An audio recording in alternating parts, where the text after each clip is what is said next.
Zohar, it kills Edom, right? It is the destructive force that destroys all Edom and the influences of Edom, okay, which is the exile that we're in now, okay? Now, let's go to do a little bit of this next paragraph, just to share with you something really interesting. Something that I've never saw before, and this is only Rabbi Nachman. Now, all this is so when a person has a lustful thought occasionally. Then it is enough to recite the above-mentioned 2 verses. But if, God forbid, he regularly has thoughts about the all-encompassing desire and cannot disengage from it, then he also has to shed tears when accepting the yoke of the kingdom of heaven, which we mentioned before. Okay? So he brings it down. I didn't photocopy this for you. Okay? For it is brought in a different book that tears come from the excess matter of melancholy.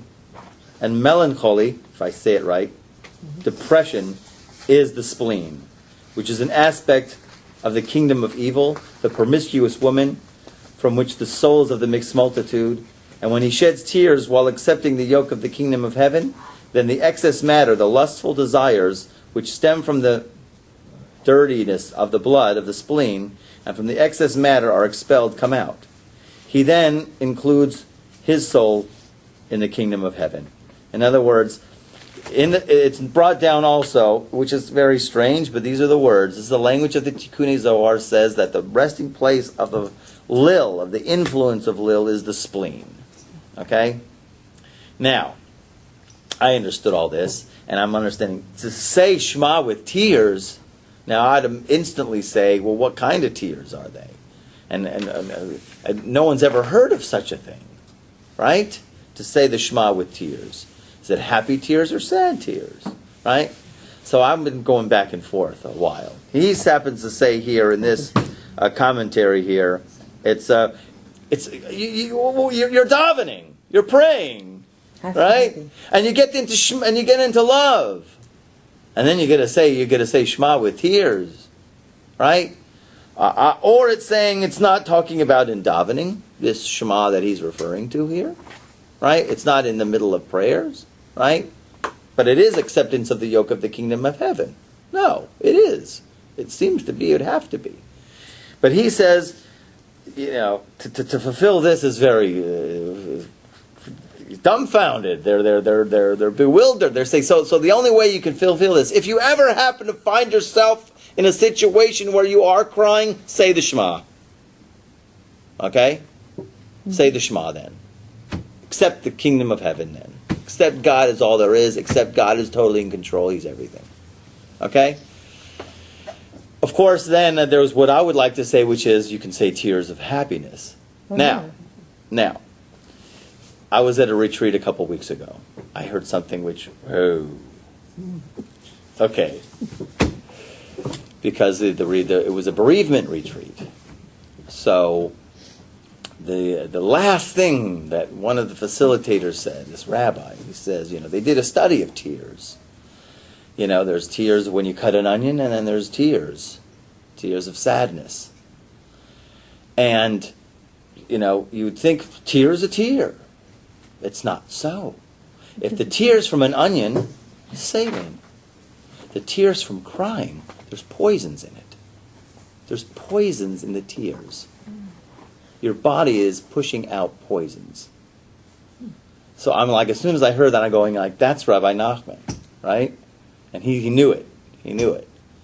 Because there's an influence, there's influences, there's some element there, okay, which a tear exudes, pushes out.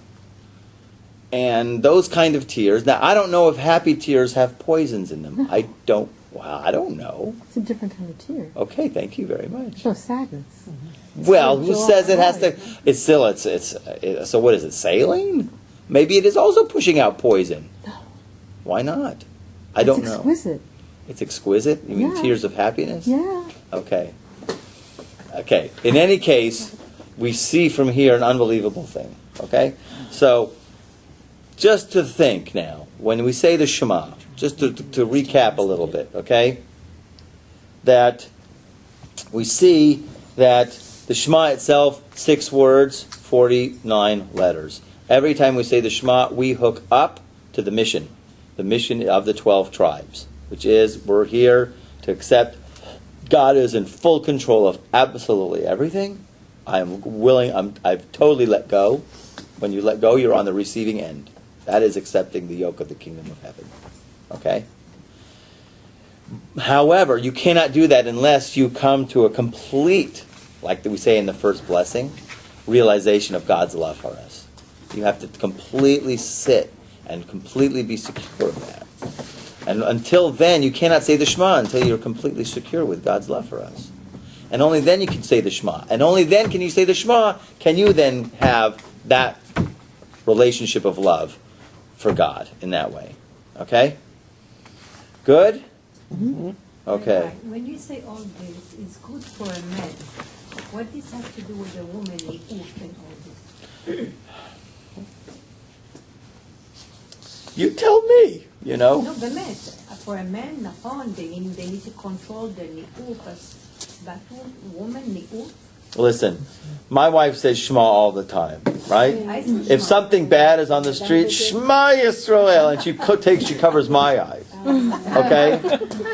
And see, she says Shema, right? She'll always be like this. My point is, okay? watch as a woman. Listen, there is still a klipas of niuf. Okay.